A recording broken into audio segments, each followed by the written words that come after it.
டெல்லியில் 62 கோடி ரூபாய் செலவில் மிக பிரம்மாண்டமாக அமைக்கப்பட்டுள்ள பொருணை அருங்காட்சியகத்தை முதல்வர் ஸ்டாலின் திறந்து வைத்தார். முட்டைகளில் நைட்ரோ பியூரான் வேதிப்பொருள் இருப்பதாக தகவல் பரவிய நிலையில் அதனை இந்திய உணவு பாதுகாப்பு மற்றும் தர நிர்ணய ஆணையம் மறுத்தது. முட்டைகள் பாதுகாப்பானவைதான் என உறுதி செய்துள்ளது.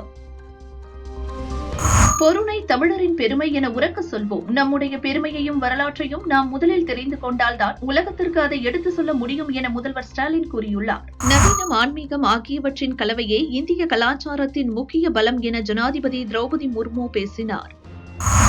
கம்போடியா எல்லையில் உள்ள பொதுமக்கள் வசிக்கும் இடங்களில் தாய்லாந்து மீண்டும் தாக்குதல்களை நடத்தியுள்ளது. தாக்குதலை நிறுத்த சர்வதேச சமூகம் நடவடிக்கை எடுக்க வேண்டும் என கம்போடியா தெரிவித்துள்ளது. அப்பாவின் வாழ்க்கை வரலாற்று படத்தில் நடிக்க ஆசை, அதனை படமாக எடுக்க சரியான இயக்குனர் கிடைக்க வேண்டும் என விஜயகாந்த் மகன் சண்முக பாண்டியன் கூறினார்.